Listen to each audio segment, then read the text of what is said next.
এ মাসেই আসবে করোনা টিকা। আগামী মাসের শুরুতেই প্রয়োগ আবারও জানালেন স্বাস্থ্যমন্ত্রী। ইন্টারনেট সুবিধা না থাকলেও ডিজিটাল সেন্টারে মিলবে ভ্যাকসিন অ্যাপ সেবা।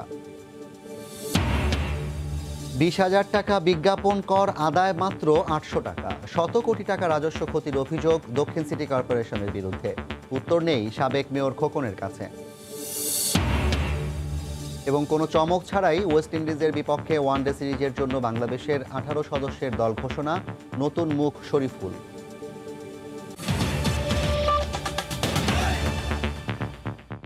সময় সংবাদের সঙ্গে আছি আমি জাফর সাদিক।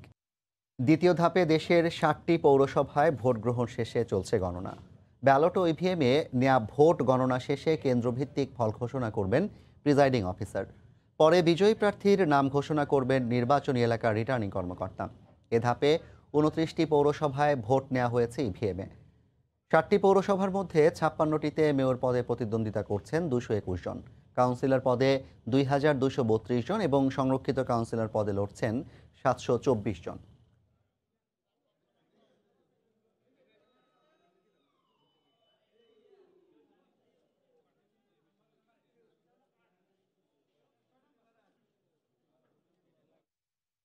এই মুহূর্তে নোয়াখালীর বসুরহাটে আছেন বখতিয়ার মুন্না এবং গাইবান্ধার ইসলামিয়া উচ্চ বিদ্যালয়ে আছেন হেদায়েতুল ইসলাম বাবু।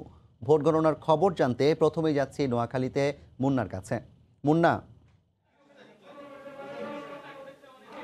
হ্যাঁ জাফর, যেমনটি আজকে সারাদিনই আমরা দর্শকদেরকে তথ্য দিয়েছি নোয়াখালীর বসুরহাট পৌরসভা নির্বাচনের।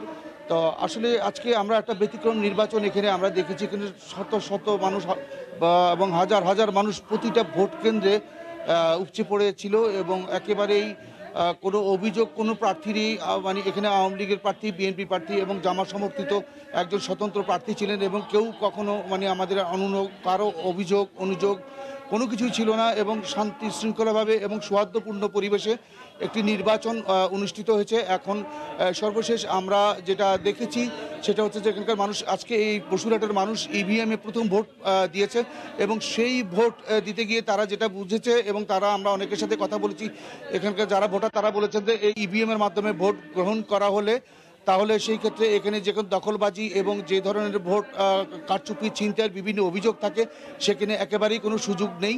সেই সুযোগটা না থাকার কারণে ইভিএম যে ভোট গ্রহণের জন্য সকলের একটা মানে আহ্বান সরকারের প্রতি ছিল এবং পাশাপাশি সেই ক্ষেত্রে আমরা বলতে পারি যে এখানের যিনি আওয়ামী লীগের প্রার্থী এবং এখানকার যিনি বিএনপি প্রার্থী এবং জামাত ইসলামী সমর্থিত এবং যিনি স্বতন্ত্র প্রার্থী হয়েছেন তারা সকলে বলেছেন এই পৌরসভার যে বসুরহাট পৌরসভার ভোটটি একটি মডেল হিসাবে সারা দেশের জন্য মেসেজ হতে পারে এবং এই ধরনের ভোট স্বতঃস্ফূর্তভাবে ভবিষ্যতে সবাই কামনা করছিল।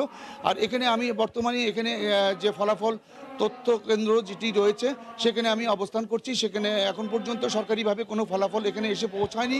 তবে আমি দর্শকদের জন্য বলতে পারি যে এখানে সরকারি বিভিন্ন সংস্থা যারা মনিটর করছেন তাদের কাছ থেকে বেসরকারি যে তথ্য পাইছি 6টি কেন্দ্রের তথ্যের একটি ফলাফল আমরা দর্শকদেরকে জানাতে পারি। সে পর্যন্ত আমরা বলতে পারি নৌকা প্রতীকের জনাব আব্দুল কাদের মির্জা তিনি পেয়েছেন 6,440 ভোট এবং তার নিকটতম প্রতিদ্বন্দ্বী ধান প্রতীকের যিনি ছিলেন 1,029 ভোট পেয়েছেন। তো আমার কাছে এই ছিল সর্বশেষ। আমরা এখন দর্শকদেরকে নিয়ে যাব গাইবান্ধার পৌরসভা নির্বাচন জানবার জন্য। সেখানে আমাদের সহকর্মী রয়েছেন হেদায়েতুল ইসলাম বাবু, আমরা বাবুর কাছে নিয়ে যাচ্ছি। বাবু। মুন্না, আপনাকে ধন্যবাদ। আপনি জানেন যে আজকে আবহাওয়ার যে প্রতিকূলতা সেই প্রতিকূলতা অপেক্ষা করে অর্থাৎ কনকনে শীত এবং ঘন কুয়াশা উপেক্ষা করে ভোটাররা সেই সকাল 8টা থেকে বিকেল 4টা পর্যন্ত এক টানা তারা ভোট কেন্দ্রে উপস্থিত হয়ে কিন্তু ভোট দিয়েছেন। এখন ভোট শেষে গাইবান্ধা ইসলামিয়া উচ্চ বিদ্যালয় কেন্দ্রে আমরা আছি, এখানে ভোট গণনা করা হচ্ছে। আমরা একটু আপনাকে দেখাতে চাই যে এই কেন্দ্রে আমরা জেনেছি যে 1743টি ভোট ছিল, তার মধ্যে 989টি ভোট কিন্তু গ্রহণ করা হয়েছে যারা ভোটাধিকার প্রয়োগ করেছেন। এই মুহূর্তে আমাদেরকে এখানকার যিনি প্রিজাইডিং অফিসার তিনি জানিয়েছেন যে এই ভোট গণনার কাজও প্রায় 50 ভাগেরও বেশি কাজ হয়ে গেছে। মেয়র প্রার্থীদের প্রতীক যেগুলো আছে সেগুলো আলাদা করা হচ্ছে, কাউন্সিলর এবং সংরক্ষিত কাউন্সিলর যে প্রার্থী যারা আছে তাদের ব্যালট পেপারগুলো আলাদা আলাদা করা হচ্ছে, এরপর গণনা করে ফলাফল ঘোষণা করা হবে। এই এমনিভাবে গাইবান্ধা এবং সুন্দরগঞ্জ দুটি পৌরসভাতেই কিন্তু ভোট গণনা কার্যক্রম চলছে। আপনাকে বলে রাখি যে আসলে সারাদিনে আমাদের কাছে তেমন কোনো অভিযোগ আসেনি, সুন্দরগঞ্জ পৌরসভা থেকেও আসেনি। তবে গাইবান্ধা পৌরসভার আওয়ামী লীগের মনোনীত মেয়র প্রার্থী অ্যাডভোকেট শাহ মাসুদ জাহাঙ্গীর কবির মিলন তিনি অভিযোগ করেছেন যে টেক্সটাইল কেন্দ্রে তিনি গিয়েছিলেন কেন্দ্র পরিদর্শনে। সেখানে একজন স্বতন্ত্র প্রার্থী মতলুবুর রহমান তার সমর্থকরা তার উদ্দেশ্যে ধাওয়া দেয়, তিনি এই অভিযোগ করেছেন। এবং উল্টো দিকে মতলুবুর রহমান যিনি স্বতন্ত্র প্রার্থী নারিকেল গাছ প্রতীকের, তিনিও আরেকটি অভিযোগ করেছেন যে তার সমর্থকের উপরে হামলা করা হয়েছে আপনার সরকারপাড়ায় একটি কেন্দ্রে। তার নাম সোহাগ, তিনি চোখে আঘাতপ্রাপ্ত হয়েছেন এবং পরে তাকে পুলিশ উদ্ধার করে গাইবান্ধা জেলা হাসপাতালে নেয় এবং সেখান থেকে তাকে রংপুর মেডিকেল কলেজ হাসপাতালে রেফার করা হয়। এরপর আমি আপনাকে একটু তথ্য দিয়ে রাখতে চাই যে গাইবান্ধা পৌরসভা নির্বাচনে এখন 8 জন মেয়র পদে তারা প্রতিদ্বন্দ্বিতা করছেন, কাউন্সিলর পদে 17 জন এবং 43 জন আছেন যারা সংরক্ষিত কাউন্সিলর পদে প্রতিদ্বন্দ্বিতা করছেন। তো গাইবান্ধা এবং সুন্দরগঞ্জ পৌরসভায় দিনভর যে ভোট গ্রহণ করা হয়েছে সেই ভোট গণনা হচ্ছে। আমরা আশা করছি যে অল্প কিছুক্ষণের মধ্যেই হয়তোবা এই ভোট গণনার ফলাফল ঘোষণা করা হবে এবং গাইবান্ধা এবং সুন্দরগঞ্জে আসলে ভোটাররা কাকে পৌরপিতা নির্ধারণ করছেন সেই পৌরপিতা নির্ধারণের খবর হয়তো আমরা পেয়ে যাব। আর একটি তথ্য দিয়ে শেষ করতে চাই, সেটি হচ্ছে যে বিগত দিনগুলোতে আমরা যেটি দেখেছি যে আগের রাতেই ব্যালট পেপার ভোট কেন্দ্রে পাঠানো হয়, কিন্তু এবার কিন্তু তার ব্যতিক্রম হয়েছে। ভোটের দিন অর্থাৎ আজকে সকাল 7টার দিকে কিন্তু কেন্দ্রগুলোতে ব্যালট পেপার পাঠানো হয়েছে। তো এই ছিল এখন পর্যন্ত আমার কাছে গাইবান্ধা থেকে নির্বাচনের পৌরসভা নির্বাচনের ভোট গ্রহণের সবশেষ। চলমান পৌরসভা নির্বাচনের ভোট গ্রহণ শেষে চলছে গণনা, সে খবর জানাতে গাইবান্ধা থেকে যুক্ত হয়েছিলেন রিপোর্টার হেদায়েতুল ইসলাম বাবু এবং তার আগে নোয়াখালীর বসুরহাট থেকে যুক্ত হয়েছিলেন রিপোর্টার বখতিয়ার মুন্না। এর আগে শান্তিপূর্ণভাবে শেষ হয় দ্বিতীয় ধাপে দেশের 7টি পৌরসভায় ভোট গ্রহণ। সকাল 8টায় শুরু হয়ে ভোট গ্রহণ চলে বিকেল 4টা পর্যন্ত। প্রতিটি কেন্দ্রেই পুরুষের পাশাপাশি নারী ভোটারদের উপস্থিতি ছিল চোখে পড়ার মতো। যে কোনো অনাকাঙ্ক্ষিত পরিস্থিতি এড়াতে সতর্ক আইনশৃঙ্খলা রক্ষা বাহিনী। তীব্র শীত উপেক্ষা করে নির্ধারিত সময়ের আগেই ভোট দেওয়ার জন্য বিভিন্ন কেন্দ্রের সামনে লম্বা লাইন। প্রতিটি কেন্দ্রেই পুরুষের পাশাপাশি নারী ভোটারদের উপস্থিতি ছিল চোখে পড়ার মতো। সময় বাড়ার সঙ্গে সঙ্গে দীর্ঘ হয়েছে লাইনও। প্রার্থীদের প্রচারণার উত্তাপে সৃষ্টি হওয়া শঙ্কা ছাপিয়ে উৎসব মুখর দ্বিতীয় দফার পৌরসভা নির্বাচন। করোনায় স্বাস্থ্যবিধি মেনেই শনিবার সকাল 8টা থেকে শুরু হয় ভোট। পরিস্থিতি নিয়ন্ত্রণে রাখতে আইনশৃঙ্খলা বাহিনীর কড়া পাহারা। জনপ্রতিনিধি বাছাইয়ে শান্তিপূর্ণ পরিবেশে ভোটাধিকার প্রয়োগের পর সন্তোষ জানান তারা। ভোটারদের চোখে মুখে কমতে ছিল না উচ্ছ্বাসেরও। কোনো সমস্যা হয়নি, এখানে খুব পরিবেশটা অনেক ভালো। আমরা খুব আনন্দের সাথে উৎসবমুখর পরিবেশেই ভোটটা দিতে আসছি। আইন শৃঙ্খলা বাহিনী এখানে যথেষ্ট ভূমিকা রাখছে। উৎসবমুখর পরিবেশের নির্বাচন আর কখনো ইভিএম এর আরও ব্যবহার বৃদ্ধির মধ্যে দিয়ে এই ভীতি দূর হবে, এই সংখ্যা দূর হবে এবং বিভিন্ন রাজনৈতিক দল এবং তাদের নেতারা যে অপপ্রচার চালিয়েছেন, জনগণ যখন নিজেরা এই অভিজ্ঞতাটুকু পাবেন তখন তাদের আত্মবিশ্বাস বৃদ্ধি পাবে। দ্বিতীয় দফায় 29টি পৌরসভায় ভোট নেওয়া হয় ইভিএমে। দ্রুত সময়ে ভোটাধিকার প্রয়োগের পদ্ধতিকে ইতিবাচক হিসেবে দেখছেন সাধারণ ভোটাররা। কম্পিউটারে ইডেন টিপে বুদমে টিপেন ভোটটা দেওয়া, এটা ভালো হইতেছে না। এখন ভোট কারচুপি হচ্ছে না, ভোটটা জাল হচ্ছে না। সকাল থেকে নতুন ভোটারদেরও উপস্থিতি ছিল চোখে পড়ার মতো। প্রথমবারের মতো ভোট দিয়ে সন্তুষ্ট তারা। একই সঙ্গে ভোট কেন্দ্রের উপস্থিতিকে নিজেদের সফলতা হিসেবে দেখছে নির্বাচন কমিশন। আমি একজন নতুন ভোটার হিসেবে আমি অনেক খুশি যে আমি আমার নিজের আমার পছন্দের প্রার্থীকে আমি ভোট দিয়েছি। শান্তিপূর্ণভাবে আমরা সেটা নিশ্চিত করতে পেরেছি।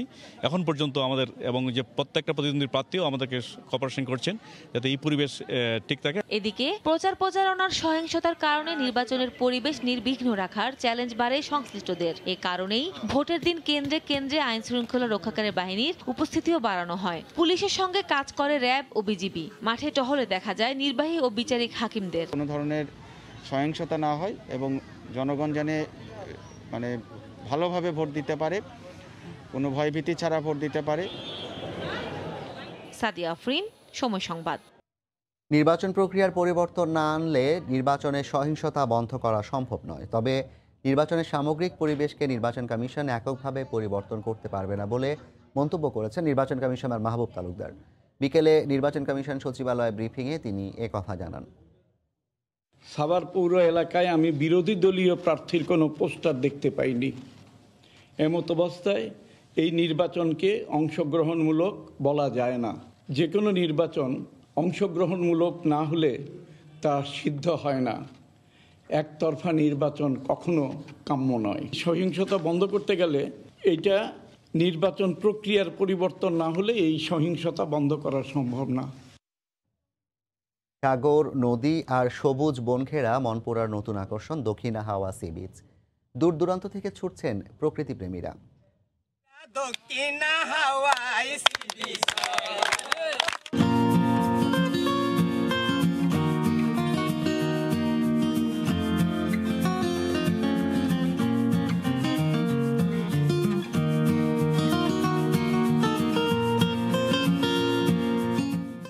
মনপুরা দ্বীপ নিয়ে বিস্তারিত থাকছে সংবাদের শেষাংশে। প্রচারণার উত্তাপে জমে উঠেছে চট্টগ্রাম সিটি কর্পোরেশন নির্বাচন। ভোটারদের দ্বারে দ্বারে গিয়ে উন্নয়নের প্রতিশ্রুতিতে ভোট চাইছেন প্রার্থীরা। আজকের প্রচারণায়ও সহিংসতা বন্ধে সন্ত্রাসীদের দ্রুত গ্রেফতার চাইলেন বিএনপি প্রার্থী। সন্ত্রাস দমনের দাবিতে সমর্থন আওয়ামী লীগ প্রার্থীরও। শফিকুল আলমের রিপোর্ট। নির্বাচনের দিন যত ঘনিয়ে আসছে ততই বাড়ছে চট্টগ্রাম সিটি নির্বাচনের উত্তাপ। সকাল থেকে রাত পর্যন্ত নির্বাচনী মাঠ চষে বেড়াচ্ছেন মেয়র ও কাউন্সিলর প্রার্থীরা। শনিবার সকালে নগরীর কাজের দেউরি এলাকা থেকে দিনের প্রচারণা শুরু করেন বিএনপির মেয়র প্রার্থী ডাক্তার শাহাদাত হোসেন। দলীয় নেতাকর্মীদের সঙ্গে নিয়ে চলা গণসংযোগে উন্নয়নের প্রতিশ্রুতি দিয়ে ভোট প্রার্থনা করেন ধানের শীষে। এ সময় নির্বাচনী পরিবেশ নির্বিঘ্ন রাখার দাবি জানান তিনি। আমরা আশা করছি অনতিবিলম্বে এইসব সন্ত্রাসীদের আইনের আওতায় আনার জন্য, গ্রেপ্তার করে একটি সুন্দর সুস্থ পরিবেশ তৈরি করার জন্য। শনিবার দুপুরে নগরীর টেরিবাজার থেকে কর্মী সমর্থকদের নিয়ে গণসংযোগ শুরু করেন আওয়ামী লীগের মেয়র প্রার্থী রাজাউল করিম চৌধুরী। সরকারের উন্নয়ন ফিরিস্তি তুলে ধরে ভোট চান নৌকা প্রতীকে। অবৈধ অস্ত্র যার খাতেই থাকুক সেগুলা উদ্ধার করা উচিত এবং আইনশৃঙ্খলা বাহিনী এই ব্যাপারে খুব সতর্ক রয়েছে বলে আমি মনে করি। আগামী 27শে জানুয়ারি অনুষ্ঠিত হবে চট্টগ্রাম সিটির ভোট। নির্বাচনী সহিংসতায় নগরীর পাঠানটুলিতে এক আওয়ামী লীগ নেতার মৃত্যুর পর 3 দিনের মাথায় মারা গেল আরেক ছাত্রলীগ কর্মী। বিএনপি বলছে নির্বাচন কমিশন এবং প্রশাসনের নিরাপত্তার কারণে ঘটছে এমন ঘটনা, আর আওয়ামী লীগ বলছে এটি বিচ্ছিন্ন ঘটনা। শফিকুল আলম, সময় সংবাদ, চট্টগ্রাম। সময় সংবাদে আরও থাকছে।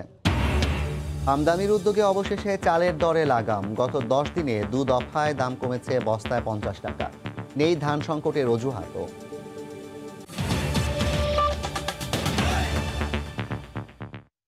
জানুয়ারির শেষের দিকে করোনার ভ্যাকসিন দেশে আসবে বলে জানিয়েছেন স্বাস্থ্যমন্ত্রী জাহিদ মালেক। অন্যদিকে স্বাস্থ্য সচিব আব্দুল মান্নান জানিয়েছেন ফেব্রুয়ারির প্রথম সপ্তাহেই করোনার ভ্যাকসিন বিনামূল্যে দেওয়া শুরু হবে। মানিকগঞ্জ ও গাজীপুরে আলাদা অনুষ্ঠানে বক্তব্য রাখেন তারা। আমাদের সরকার দেশের মানুষকে বিনামূল্যেই এই ভ্যাকসিনের টিকা দিতে চাচ্ছেন। কোনো প্রাইভেট সেক্টর, কোনো কোম্পানি সরকারের টিকা দেওয়ার আগেই তারা শুরু করতে পারবে না, এবং কে কিভাবে কখন শুরু করবে, কি সুযোগ পাবে প্রাইভেট সেক্টর, এটা গভর্নমেন্ট নির্ধারণ করে দিবে। আমাদেরকে জানানো হয়েছে যারা সাপ্লাই দিবে ভারত সেরাম ইনস্টিটিউট যে এই মাসের শেষের দিকে আমরা বাংলাদেশে ভ্যাকসিন পেয়ে যাব। ভ্যাকসিন দেওয়ার জন্য একটি বিরাট কর্মযজ্ঞ সৃষ্টি করতে হবে, তার ব্যবস্থাও আমরা ইতিমধ্যে ইনশাআল্লাহ করে ফেলেছি। প্রথম সারিতে যারা কাজ করে করোনা চিকিৎসায় তাদেরকে আগে ভ্যাকসিন দেওয়া হবে। 2-1 দিনের মধ্যেই করোনা ভ্যাকসিনের অ্যাপের পরীক্ষামূলক কার্যক্রম শুরু করবে তথ্য প্রযুক্তি বিভাগ। পরীক্ষা নিরীক্ষা শেষে আগামী 7 দিনের মধ্যে অ্যাপটি স্বাস্থ্য অধিদপ্তরের কাছে হস্তান্তর করা হবে বলে জানিয়েছেন তথ্য ও যোগাযোগ প্রতিমন্ত্রী। যাদের ইন্টারনেট ব্যবহারের সুযোগ নেই তারা স্থানীয় ডিজিটাল সেন্টারে গিয়ে নাম নিবন্ধন করতে পারবেন বলেও জানান তিনি। গেল কয়েকদিনে দেশে আলোচনার কেন্দ্রবিন্দুতে ছিল করোনা টিকার অ্যাপ। একটি জাতীয় দৈনিক খবর প্রকাশ করে 90 কোটি টাকা ব্যয়ে এই অ্যাপটি তৈরি করছে সরকারের তথ্য ও যোগাযোগ প্রযুক্তি বিভাগ। এমন সংবাদ প্রকাশের পর থেকেই সামাজিক যোগাযোগ মাধ্যম সহ সারা দেশে সমালোচনার ঝড় ওঠে। এই সংবাদকে অসত্য উল্লেখ করে প্রতিবাদ জানায় স্বাস্থ্য অধিদপ্তর এবং তথ্য প্রযুক্তি বিভাগ। শনিবার আগারগাঁওয়ে আইসিটি টাওয়ারে ডিজিটাল বাংলাদেশের 12 বছর পূর্তি উপলক্ষে আয়োজিত সংবাদ সম্মেলনে ঘুরে ফিরে উঠে আসে করোনা টিকার অ্যাপ তৈরির প্রসঙ্গটি। তথ্য ও যোগাযোগ প্রযুক্তি প্রতিমন্ত্রী জানান, অ্যাপ তৈরিতে কোনো টাকাই চায়নি তার বিভাগ। এই ঘটনায় বিব্রত ও মর্মাহত তিনি। এটা এমনভাবে সোশ্যাল মিডিয়াতে মানুষের কাছে আমরা বিব্রত হয়েছি যে আমাদের যারা ডেভেলপাররা দিনরাত শ্রম দিচ্ছে তারাও তো কষ্ট পাচ্ছে। আমরা আগে প্রথম টেস্টিং করব এবং এটা তৈরি হয়ে গেছে অলরেডি। আমরা 2-1 দিনের মধ্যেই এটাকে টেস্টিংয়ের মধ্যে যাব। প্রতিমন্ত্রী জানান, স্মার্টফোন বা ইন্টারনেট সংযোগ না থাকলেও নিকটবর্তী ডিজিটাল সেন্টারে গিয়ে যে কেউ নিবন্ধিত হতে পারবেন। যদি স্মার্টফোন কারো না থাকে, যেটা আপনি বলছেন যে এই 60% 70% লোক কি হবে, তখন তারা ডিজিটাল সেন্টারে যাবে, ইউনিয়ন ডিজিটাল সেন্টারে কিংবা সিটি কর্পোরেশন ডিজিটাল সেন্টারে, কিংবা তার সন্তান বা ভাতিজা বা প্রতিবেশী অন্য কারো সহায়তা নেবে যে আমার রেজিস্ট্রেশনটা করে দাও। আগামী 21 তারিখের মধ্যেই অ্যাপটি স্বাস্থ্য অধিদপ্তরের কাছে হস্তান্তর করা হবে বলে জানিয়েছে তথ্য ও যোগাযোগ প্রযুক্তি বিভাগ। খুব ভালো কাজ করছে। শুভ খান, সময় সংবাদ, ঢাকা। গত 4 মাসের মধ্যে যারা করোনায় আক্রান্ত হয়েছে এই দফায় তারা থাকছেন না টিকার আওতায়। পরীক্ষা না করলেও তাদের শরীরে অ্যান্টিবডি তৈরি হয়েছে এমন ভাবনা থেকেই এই সিদ্ধান্ত নিয়েছে স্বাস্থ্য বিভাগ। প্রথম দফায় ফ্রন্টলাইনারদের ভ্যাকসিনের আওতায় আনার পরিকল্পনা করা হলেও তাদের তালিকা তৈরি বড় চ্যালেঞ্জ মানছেন সংশ্লিষ্টরা। রাশেদ লিমনের রিপোর্ট। আগামী 25-26 তারিখে বাংলাদেশে প্রথম লট আসার কথা। চলতি মাসেই দেশে আসছে করোনার টিকা। এরই মধ্যে নীতিমালার খসড়া তৈরি করে কাজ এগিয়ে চলছে পুরোদমে। রাজধানী ঢাকা থেকে জেলা পর্যায়ে বিতরণ পরিকল্পনাও প্রায় চূড়ান্ত। প্রথম দফায় ভ্যাকসিনের আওতায় আসবে না 18 বছরের নিচের জনগোষ্ঠী, বাদ যাবেন গর্ভবতী কিংবা জটিল রোগে আক্রান্তরা। এছাড়া গত 4 মাসে যারা করোনা পজিটিভ হয়েছেন তাদেরও টিকার প্রয়োজন হবে না বলে জানিয়েছে স্বাস্থ্য বিভাগ। তাদের কোভিড হয়েছে একবার, তাদের 4 মাসের মধ্যে ভ্যাকসিন দেওয়ার প্রয়োজন নেই। এটা আমরা রেজিস্ট্রেশন সময় হয়তো বলে দিব বা আমরা প্রচারণা চালাবো যে কোভিড একবার হলে 4 মাসের মধ্যে তাদের সেই ভ্যাকসিন নেওয়ার প্রয়োজনীয়তা নেই। সরকারের প্রথম ধাপের ভাবনায় ফ্রন্টলাইনাররা, সেক্ষেত্রে বাছাই করে নাম তালিকাভুক্ত করাই সবচেয়ে কঠিন কাজ বলে মানছেন তারা। পার্সন সিলেকশনটা একটা বড় চ্যালেঞ্জ। আসলে এখানে যেহেতু আমরা সবাইকে দিচ্ছি না, এটা একটা ন্যাশনালাইজ ভ্যাকসিনেশন প্রোগ্রাম না, কিছুটা কাস্টমাইজড। তো এই ক্ষেত্রে এই যে কাস্টমাইজ পিপলকে সিলেক্ট করা, এটা অবশ্যই একটা চ্যালেঞ্জ আমাদের। বিশেষজ্ঞরা বলছেন পুরো পরিকল্পনা হতে হবে প্রকাশ্যে, নিশ্চিত করতে হবে স্বচ্ছতা। একদিকে যেরকম এটাকে খুব ট্রান্সপারেন্ট রাখা উচিত এবং এর জন্য খুব উচ্চ পর্যায়ের কর্মকর্তা বা ব্যক্তিকে ভালো হয় প্রধানমন্ত্রীর কার্যালয়ের কোনো ঊর্ধ্বতন কর্মকর্তাকে এটা প্রদান করলে প্রত্যেকটা পর্যায়ে এটা প্রকাশ্য একটা পরিকল্পনা হওয়া উচিত এবং সকলকে এটা জানানো উচিত। এছাড়া ভ্যাকসিন পরবর্তী পার্শ্ব প্রতিক্রিয়া মোকাবিলায় শক্তিশালী টিম গঠনের তাগিদ তাদের। রাশেদ লিমন, সময় সংবাদ, ঢাকা। প্রতি বর্গফুট বিজ্ঞাপনের নির্ধারিত কর 20,000 টাকা, কিন্তু আদায় দেখানো হয়েছে মাত্র 800 টাকা। এভাবে 18টি প্রতিষ্ঠানের কাছ থেকে নির্ধারিত হারের চেয়ে কম বিজ্ঞাপন কর আদায় করার অভিযোগ উঠেছে ঢাকা দক্ষিণ সিটি কর্পোরেশনের বিরুদ্ধে। এতে রাজস্ব ক্ষতি হয়েছে 162 কোটি টাকা। 2018-19 ও 19-20 অর্থ বছরে রিপোর্ট পর্যালোচনা করে এ তথ্য দিয়েছে নিরীক্ষা অধিদপ্তর। বিষয়টি তাই তদন্তের দাবি জানিয়েছেন দুদকের আইনজীবী। এ ব্যাপারে তৎকালীন মেয়র বলেন, এ বিষয়ে তাকে কেউ কোনো কিছু জিজ্ঞাসা করেনি। কামরুজ্জামান মামুনের রিপোর্ট। সিটি কর্পোরেশনের আয়ের অন্যতম উৎস বিজ্ঞাপন, যার অধিকাংশই আসে বিলবোর্ড থেকে। এ ধরনের বিজ্ঞাপনে সবচেয়ে বেশি আয় ঢাকার 2 সিটির, কিন্তু এ বিজ্ঞাপনের টাকা নিয়ে 9-6 অভিযোগ কম নয়। সম্প্রতি ঢাকা দক্ষিণ সিটি কর্পোরেশনের এমন এক অনিয়মের চিত্র উঠে এসেছে নিরীক্ষা অধিদপ্তরের রিপোর্টে। অডিট রিপোর্টে বলা হয়েছে, সাইদ খোকন মেয়র থাকাকালে 2 অর্থ বছরে 18টি প্রতিষ্ঠানের কাছ থেকে নির্ধারিত হারের চেয়ে কম বিজ্ঞাপন কর আদায় করেছে দক্ষিণ সিটি কর্পোরেশন। এতে রাজস্ব ক্ষতি হয়েছে 162 কোটি টাকা। এলইডি সাইন বিজ্ঞাপন বাবদ যে 18টি প্রতিষ্ঠানের কাছ থেকে কম কর আদায় করা হয়েছে, তার মধ্যে সরকারি দপ্তরও রয়েছে। ঢাকা দক্ষিণ সিটির তৎকালীন মেয়র সাইদ খোকন বলছেন, এ বিষয়ে তার কাছে অডিট থেকে কেউ জানতে চায়নি, আর এ বিষয়ে তার বক্তব্যের কিছু নেই। আমার তো বক্তব্য কিছু নাই, অডিট যদি কোনো কিছু থাকে তো আমাকে যদি কোনো কেউ কোশ্চেন করে দেন আর দুদকের এই আইনজীবী বলছেন, অনিয়মের দায় এড়াতে পারেন না সাবেক মেয়র। তদন্তের দাবি জানিয়েছেন তিনি। তদন্ত করা উচিত, এর জন্য কারা দায়ী এবং এখানে সর্বোচ্চ পর্যায় থেকে সর্বনিম্ন সর্বোচ্চ পর্যায়ে তো তার দায় এড়াতে পারবে না, কারণ বিষয়টি তো সর্বোচ্চ পর্যায়ের মাধ্যমেই হয়ে থাকে। ঢাকা সিটি কর্পোরেশনের যিনি ধরেন মেয়র, উনিও ওনার দায়িত্ব এড়াতে পারেন না। তো এই বিষয় একটি ইনকোয়ারি কমিটির মাধ্যমে জিনিসটি প্রমাণ করা উচিত। পাবলিক মানি যদি মিসইউজ হয়ে থাকে, অবশ্যই আইন তার নিজস্ব গতিতে চলবে। যদিও এ বিষয়ে ঢাকা দক্ষিণ সিটি কর্পোরেশনের কোনো বক্তব্য পাওয়া যায়নি। কামরুজ্জামান মামুন, সময় সংবাদ, ঢাকা। ঢাকা দক্ষিণের সাবেক ও বর্তমান মেয়রের একে অপরের বিরুদ্ধে দুর্নীতি যে অভিযোগ করছেন তা প্রমাণিত হলে প্রচলিত আইনে রাষ্ট্র ব্যবস্থা নেবে বলে জানিয়েছেন স্থানীয় সরকার মন্ত্রী তাজুল ইসলাম। সকালে রাজধানীর ওয়াসা ভবনে এক অনুষ্ঠানে যোগ দিয়ে তিনি একথা বলেন। সাইদ খোকন সাহেব আগে মেয়র ছিলেন, আর এখন বর্তমান মেয়র আমাদের ব্যারিস্টার ফজলুল তাপস। তো দুইজন ভিন্ন মানুষ, স্বাভাবিকভাবে দুইজনের দৃষ্টিভঙ্গিগত কোথায় কোথায় পার্থক্য হতে পারে, এবং সেজন্য তাদের মধ্যে কিছু মতপার্থক্যজনক কিছু কথাবার্তা আমরা শুনতেছি। আমরা আশা করি একটা সময়ের ব্যবধানে এটা সমাধান হয়ে যাবে। দুর্নীতির অভিযোগ উত্থাপিত হতে পারে, এবং যদি কোথায় হয় এবং যদি কোথায় তদন্ত সাপেক্ষে পাওয়া যায়, সেটা রাষ্ট্রের প্রচলিত আইন অনুযায়ী সবাই তার দ্বারা নিয়ন্ত্রিত হবে। কানাডা ছাড়াও আলোচিত পিকে হালদারের কোটি কোটি টাকা পাচার হয়েছে ভারত আর সিঙ্গাপুরে। এর সঙ্গে জড়িত ৮৩ জনের অ্যাকাউন্ট এরই মধ্যে জব্দ করা হয়েছে, এমন তথ্য হাইকোর্টে দাখিল করেছে Bangladesh financial intelligence unit BFIU। গত বুধবার হাইকোর্টে দেয়া এই রিপোর্টের মাধ্যমে এর শীর্ষ অর্থ পাচারকারীর পূর্ণাঙ্গ একটি চিত্র দিয়েছে সংস্থাটি। আগামী ২০ জানুয়ারি এ বিষয়ে হাইকোর্টের একটি দ্বৈত বেঞ্চে শুনানি হবে। সম্প্রতি যেসব আর্থিক অনিয়ম হয়েছে তার মধ্যে অন্যতম আলোচিত নাম প্রশান্ত কুমার হালদার বা পিকে হালদার। এরই মধ্যে তার বিরুদ্ধে রেড নোটিশ জারি করেছে ইন্টারপোল। দেশে থাকা পিকের সহযোগীদের জিজ্ঞাসাবাদ করছে দুদক। এরই মধ্যে পিকে হালদার ইস্যুতে তার মামাতো ভাই শঙ্খ ব্যাপারী ও পিকের কথিত বান্ধবী অবন্তিকা বড়ালকে গ্রেফতার করা হয়েছে।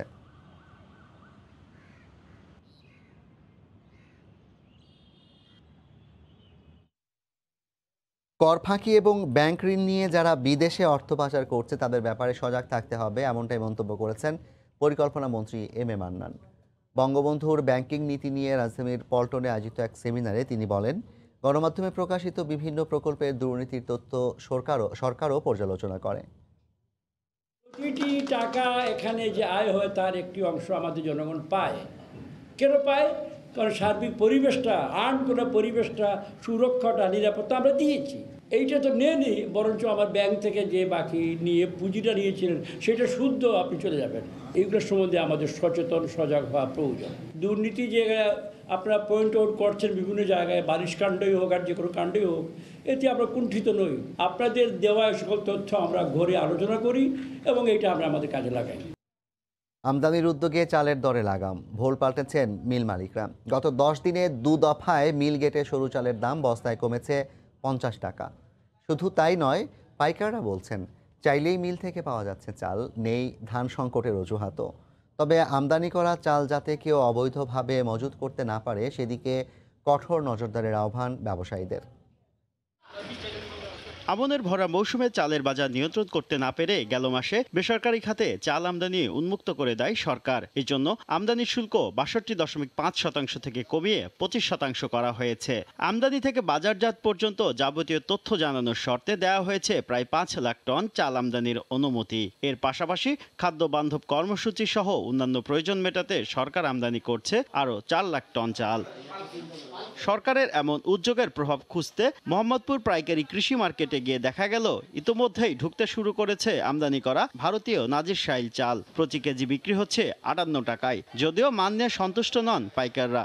বর্তমানে এখন যে চালটা ঢুকছে, ইন্ডিয়ান চালটা, এটা আমাদের বাংলাদেশের চালছে অনেক লো কোয়ালিটি। তারপরও পাইকাররা বলছেন আমদানির প্রভাবেই সপ্তাহ ব্যবধানে পাইকারি পর্যায়ে কেজিতে ১ থেকে ৩ টাকা কমেছে প্রায় সব ধরনের চালের দাম। আগে যেরকম বলতো মনে করেন যে ধান পায় না, কিন্তু এই কথাটা এখন আর নাই তাদের মুখে। আটা চাল বিক্রি করতেছি আপনার ৪৮ টাকা ৪৯ টাকা। মোহাম্মদপুর টাউন হল খুচরা বাজারে গিয়ে দেখা গেল পাইকারি বাজারের চেয়ে প্রতি কেজি চাল অন্তত ২ থেকে ৩ টাকা বাড়তি দরে বিক্রি হচ্ছে। মিনিকেট আছে ডায়মন্ড, সেটা সুন্দরী ডায়মন্ড আপনার শান্তারে হয়, ওটা এখনো বিক্রি হচ্ছে ৬৪-৬৫ টাকা। ২৮ চাল আপনার ৪৮ থেকে ৫০ টাকা আছে একটা। খাদ্য মন্ত্রণালয়ের সবশেষ তথ্য মতে বর্তমানে সরকারি গুদামে ৭ লাখ টন খাদ্যশস্য মজুদ রয়েছে, যার মধ্যে মাত্র ৫,৩৭,০০০ টন চাল। শুভ খান, সময় সংবাদ, ঢাকা। ভারতে শুরু হলো বিশ্বের বৃহত্তম গণটিকাদান কর্মসূচি। শনিবার থেকে ভারত জুড়ে শুরু হয় বহুল কাঙ্ক্ষিত এই কর্মসূচি। দেশটির প্রধানমন্ত্রী নরেন্দ্র মোদী এই কর্মসূচি উদ্বোধন করেন। পশ্চিমবঙ্গের মানুষও পাচ্ছেন টিকা। কলকাতা থেকে বিস্তারিত জানাচ্ছেন সুব্রত আচার্য। वैक्सीन वैज्ञानिक, हमारा मेडिकल सिस्टम भारत की प्रक्रिया की पूरे विश्व में बहुत विश्वसनीयता है। প্রধানমন্ত্রী নরেন্দ্র মোদী আনুষ্ঠানিকভাবে ভারত জুড়ে বিশ্বের বৃহত্তম ভ্যাকসিনেশন কার্যক্রমের উদ্বোধন করার পরই জোর কদমে শুরু হয়ে গেল কলকাতা সহ ভারতের বিভিন্ন রাজ্যে এই ভ্যাকসিনেশন কার্যক্রম। কলকাতায় মোট 19টি প্রতিষেধক কেন্দ্রে ভ্যাকসিন দেওয়া হবে, তার মধ্যে 3টি বেসরকারি হাসপাতাল। কলকাতার অন্যতম বেসরকারি স্বাস্থ্য কেন্দ্র RN ঠাকুর, যাকে দেবী শেঠি হাসপাতাল নামে পরিচিত, সেখানে 100 জন স্বাস্থ্যকর্মী কোভিড যোদ্ধাদের দেয়া হবে এই ভ্যাকসিন। আমরা যদি 20 থেকে 30% ভ্যাকসিনেশনেও সাকসেসফুল হয়ে যাই, আমার মনে হয় যে কোভিডের যে ব্যাপারটা, কোভিড-19 এখান থেকে অনেকটাই মুক্ত হতে পারা যাবে। আমরা আমাদের অর্গানাইজেশন থেকে আমাদের এছাড়াও SSKM, NRS এবং RG কর হাসপাতালেও একই রকম ভাবে বাছাই করা চিকিৎসক, স্বাস্থ্যকর্মী, ফ্রন্টলাইনারদের দেওয়া হবে এই ভ্যাকসিন। সাধারণ মানুষের মধ্যে ভ্যাকসিনেশন যেতে আমার যেটা মনে হয় সেটা খুব বেশি দূর নেই। RN ঠাকুরের এই ভ্যাকসিনেশন কেন্দ্রে নজিরবিহীন নিরাপত্তা, চিকিৎসক, স্বাস্থ্যকর্মী, স্বাস্থ্য বিশেষজ্ঞ ছাড়াও রয়েছে স্বাস্থ্য দপ্তরের কর্মকর্তা কর্মচারীরাও। এখানে 5 জনের বিশেষজ্ঞ টিম করা হয়েছে। আগামী জুলাই মাস পর্যন্ত ভারতে মোট 30 কোটি ডোজ ভ্যাকসিন দেওয়া হবে। আর প্রথম এই ডোজ যে লক্ষ্যমাত্রা নেওয়া হয়েছে, সেখানে রাখা হয়েছে 3 কোটি। আর এই 3 কোটি ডোজের 1 কোটি পাবে ফ্রন্টলাইনাররা। কলকাতার RN ঠাকুর হাসপাতাল থেকে সুব্রত আচার্য, সময় সংবাদ। ব্রাজিলে ছড়িয়ে পড়া নতুন ধরনের করোনা ভাইরাসে ব্রিটেনে শনাক্ত হওয়ায় সোমবার থেকে সব ধরনের ভ্রমণে নিষেধাজ্ঞা আরোপ করেছেন প্রধানমন্ত্রী বরিস জনসন। করোনা সংক্রমণ মোকাবিলায় হিমশিম খেতে হচ্ছে ব্রিটিশ সরকারকে। ব্রিটেনের করোনা পরিস্থিতি ও ভ্যাকসিন কার্যক্রমের খবর জানাতে এই মুহূর্তে লন্ডনে আছেন সহকর্মী শোয়েব কবির। সরাসরি যাচ্ছি তার কাছে। শোয়েব, জাফর, আগে যেখানে ব্রিটেনবাসীর প্রতিটি সকাল শুরু হতো কর্মব্যস্ততার মধ্যে দিয়ে, এখন সেটি শুরু হচ্ছে আতঙ্কে এবং উদ্বেগের মধ্যে দিয়ে। সবশেষ একদিনে গতকাল আক্রান্ত হয়েছে 55,000-এর বেশি এবং মারা গেছেন 1200-এর অধিক। এ নিয়ে গত এক সপ্তাহে আক্রান্ত হয়েছেন 3.5 লাখ এবং মারা গেছেন 7,400-এর অধিক। আপনার একটি বিষয় যদি আমরা পর্যালোচনা করি তাহলে দেখা যাবে যে গত এক সপ্তাহে যে মৃতের সংখ্যা সেটি কিন্তু 1200 থেকে 1500 এবং 1200-এর মধ্যে সীমাবদ্ধ থাকছে এবং সেটি কখনো বাড়ছে কিংবা কখনো কমছে। তবে সবচেয়ে উদ্বেগের যে বিষয়টি রয়েছে যে ব্রিটেন সহ লন্ডনের যেসব হাসপাতাল রয়েছে সেগুলোতে রোগীদের চাপ সামাল দিতে হিমশিম খেতে হচ্ছে ব্রিটেনের স্বাস্থ্য বিভাগকে। ইতিমধ্যে লন্ডনের যেসব হাসপাতাল রয়েছে সেখানে কিন্তু কানায় কানায় রোগীরা পরিপূর্ণ এবং ইনসেন্টিভ যে কেয়ার ইউনিট রয়েছে সেটিও কিন্তু এখন আর খালি নেই। আর তাই হয়তো লন্ডনের বাইরে প্রায় 300-400 মাইল দূরে যেসব শহরগুলো রয়েছে, বার্মিংহাম, নিউক্যাসল বা ম্যানচেস্টার সহ বিভিন্ন শহরে রোগীদের স্থানান্তর করা হচ্ছে। আর একটি বিষয় আপনার জানিয়ে রাখা দরকার যে গতকাল ব্রিটিশ প্রধানমন্ত্রী বরিস জনসন তিনি সাংবাদিক সম্মেলনে তিনি বলেছেন যে সোমবার সকাল 4টা থেকে ব্রিটেনের সাথে বিশ্বের অন্যান্য দেশে যে ভ্রমণ নিষেধাজ্ঞা দিয়েছে এটি কার্যকর হতে আছে এবং সেটি কার্যকর হওয়ার পরে কিন্তু আরেকটি বিষয় ভাবিয়ে তুলেছে যে সেটি কার্যকর হওয়ার মূল কারণ কিন্তু যে ব্রাজিলের যে নতুন ধরনের করোনা স্ট্রেন যেটি পাওয়া গেছে সেটি কিন্তু ব্রিটেনে শনাক্ত হয়েছে।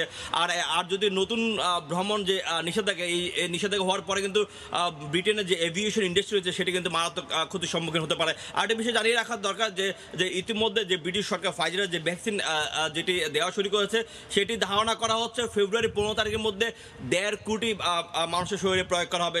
তবে এখন সেটি কিন্তু ধীরগতি হওয়ার সম্ভাবনা দেখা দিয়েছে।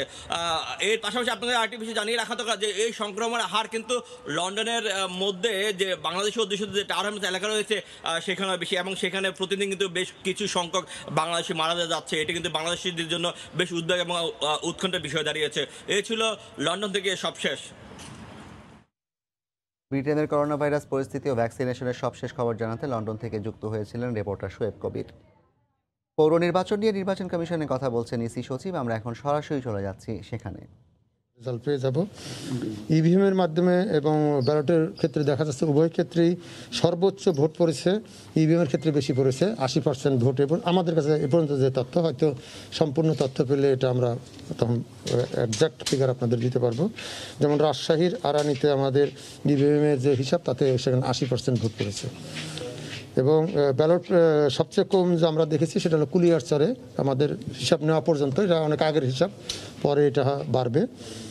কুলিয়ারচর আমরা 55% দেখেছি যে এখানে ইভিএমে 55% ভোট পড়েছে। আর ব্যালটের ক্ষেত্রে বিরামপুরে আছে, বিরামপুর না বোয়ালমারি, রাজশাহীর বোয়ালমারিতে আছে 75% পড়েছে। আর সবচেয়ে কম যেটা সেটা দেখা যাচ্ছে দিনাজপুরের সদরে 15%। এটা কিন্তু সর্বশেষ হিসাব নয়, আগের একটা আমাদের মধ্যে কখনো কখনো বিকালের দিকের হিসাব, কখনো হয়তো দুপুরের হিসাব, সেই অনুযায়ী আমরা বলছি। আমরা চূড়ান্ত হিসাব ফলাফল পেলেই বলতে পারবো। তবে ইভিএম ফলাফল আমরা আশা করি যে রাত 9টার মধ্যে, আমরা 9টা সাড়ে 9টার মধ্যে অফিসিয়াল ফলাফল আমরা মোটামুটি পেয়ে যাবো। স্যার, একজন নির্বাচন কমিশনার সাভারের কয়েকটি কেন্দ্র ঘুরে তিনি জানিয়েছেন যে একটি মাত্র কেন্দ্রে তিনি বিএনপির এজেন্ট দেখেছেন এবং সর্বশেষে সেখান থেকে ঘুরে তিনি নির্বাচন কমিশনে এসে গণমাধ্যমকে জানিয়েছেন যে সব মিলে এই নির্বাচনকে অংশগ্রহণমূলক বলা যায় না। সেই ব্যাপারে আসলে কি বলবেন? এখন নিরপেক্ষ নির্বাচন আর অংশগ্রহণমূলক নির্বাচনের ডেফিনেশন আপনারা ভালো করে জানেন। নিরপেক্ষভাবে নির্বাচন করার দায়িত্ব হলো নির্বাচন কমিশনের, রাষ্ট্রযন্ত্রের।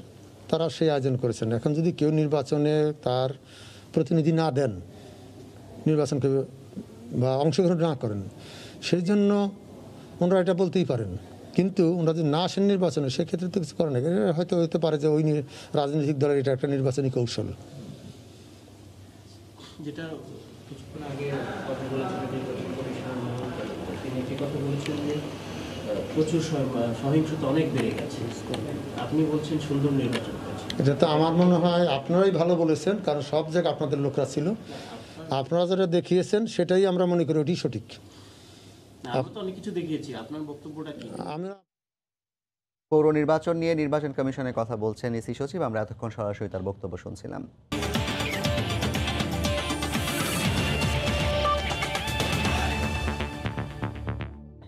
কোনো চমক ছাড়াই ওয়েস্ট ইন্ডিজের বিপক্ষে ওয়ানডে সিরিজের জন্য 18 সদস্যের চূড়ান্ত স্কোয়াড ঘোষণা করেছে বাংলাদেশ ক্রিকেট বোর্ড। দলে প্রথমবারের মতো সুযোগ পেয়েছেন অনূর্ধ্ব 19 বিশ্বকাপ জয়ী দলের সদস্য পেসার শরীফুল ইসলাম। এছাড়াও আছেন ওয়ানডে অভিষেকের অপেক্ষায় থাকা হাসান মাহমুদ ও মেহেদী হাসান। প্রথম প্রস্তুতি ম্যাচের পরেই আভাস পাওয়া গিয়েছিল দুই তরুণ পেসার শরীফুল ও হাসান মাহমুদকে নিয়ে আলাদা করেই ভাবছেন নির্বাচকরা। সেই গুঞ্জনই সত্যি হয়েছে। বঙ্গবন্ধু টি-20 কাপে নজরকাড়া পারফরমেন্সের পর প্রস্তুতি ম্যাচের বোলিং তাদের জাতীয় দলে প্রবেশের পথ খুলে দিয়েছে। এই সিরিজ দিয়েই ওয়ানডে অধিনায়ক হিসেবে অভিষেক হবে তামিম ইকবালের। দলের বাকি সদস্যরা হলেন সাকিব আল হাসান, মুশফিকুর রহিম, মাহমুদুল্লাহ রিয়াদ, সৌম্য সরকার, লিটন দাস, মোহাম্মদ মিঠুন, আফিফ হোসেন, নাজমুল শান্ত, তাইজুল ইসলাম, তাসকিন আহমেদ, রুবেল হোসেন, মুস্তাফিজুর রহমান, মেহেদী মিরাজ এবং মোহাম্মদ সাইফুদ্দিন। আগামী বুধবার মিরপুরে শুরু হবে 3 ম্যাচের ওয়ানডে সিরিজ।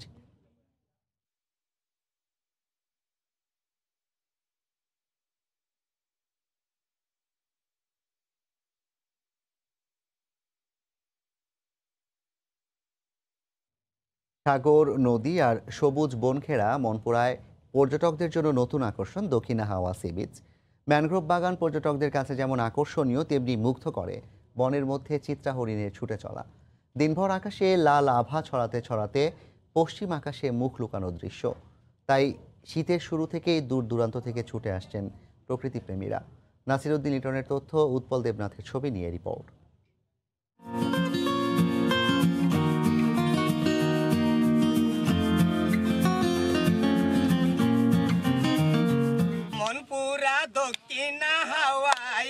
দল বেঁধে গান আর হৈহুল্লোড় করে আনন্দ উল্লাস ভোলা জেলা সদর থেকে ঘুরতে আসা বন্ধুমহলের। বিশাল জলরাশি আর 3 দিকে সবুজ বাগানে ঘিরে রাখা দক্ষিণা হাওয়া সি বিচটি যেন ইট পাথরের শহুরে বাসিন্দাদের জীবনে এনেছে আনন্দের ঢেউ। সাইক্লিং আর খেলাধুলায় সময় কাটাচ্ছেন তরুণরা। কেউ নিজেকে ক্যামেরায় ফ্রেমবন্দি করছেন, অনেকেই মেঘনায় ঘুরছেন নৌকা আর স্পিড বোটে। এক পাশে নদী, আরেক পাশে আপনার কেওড়া গাছ, আরেক পাশে শরিং দেখানো বাগান, অনেক সুন্দর একটা পরিবেশ আছে। এখানে পর্যটকদের জন্য কিছু রেস্টুরেন্টের দরকার, বীজ দেখার সুযোগের জন্য। এই জায়গাকে যদি আরো উন্নত করা যায়, একটু পরিচিত করা যায়, তাহলে অনেক সম্ভাবনাময় একটা জায়গা। মাত্র কয়েক মাস আগে জেগে ওঠা বৃষ্টিতে পর্যটকদের জন্য করা হয়েছে রেস্টিং বেঞ্চ, ছাতা, গোলঘর সহ বিভিন্ন সুযোগ সুবিধা, যা নিশ্চিতে কাজ করছে একটি স্বেচ্ছাসেবী সংগঠন। সৌন্দর্য দেখে খুশি হলেও যাতায়াত ও আবাসন সংকটে পড়তে হচ্ছে পর্যটকদের। তাই সুযোগ সুবিধা বাড়ানোর দাবি স্থানীয় জনপ্রতিনিধির। কিছু জিও ব্যাগ বস্তা ফেলে নদী ভাঙন থেকে সি বিচটা যাতে নষ্ট না হয় সেটা দ্রুত বাস্তবায়ন করার জন্য জোর অনুরোধ জানাচ্ছি। আমরা চাচ্ছি এখানে থাকার হোটেল আর রাস্তাটা যেন হয়ে যায়, তাহলে পর্যটকের সংখ্যা আরো বাড়বে। আর পর্যটকদের সুযোগ সুবিধা নিশ্চিতের পাশাপাশি পর্যায়ক্রমে উন্নয়নের কথা জানালেন সংসদ সদস্য। পর্যায়ক্রমে এই বীজকে পর্যটকদের নাগরিক সুযোগ সুবিধার জন্য যা যা কিছু দরকার তার সবকিছু ইনশাল্লাহ আমরা বাস্তবায়ন করব। বছরে লক্ষাধিক পর্যটক মনপুরায় বেড়াতে আসেন, তবে এবার ডিসেম্বরের এক মাসেই 50,000 মানুষ ঘুরতে এসেছেন। সময় সংবাদ, ভোলা। এ পর্যায়ের শীর্ষ সংবাদ জানিয়ে দিচ্ছি আরেকবার। এ মাসেই আসবে করোনা টিকা। আগামী মাসের শুরুতেই প্রয়োগ আবারও জানালেন স্বাস্থ্যমন্ত্রী। ইন্টারনেট সুবিধা না থাকলেও ডিজিটাল সেন্টারে মিলবে ভ্যাকসিন অ্যাপ সেবা। এবং কোনো চমক ছাড়াই ওয়েস্ট ইন্ডিজের বিপক্ষে ওয়ানডে সিরিজের জন্য বাংলাদেশের 18 সদস্যের দল ঘোষণা। নতুন মুখ শরীফুল। এই ছিল এখনকার মতো, সঙ্গে থাকুন সময়।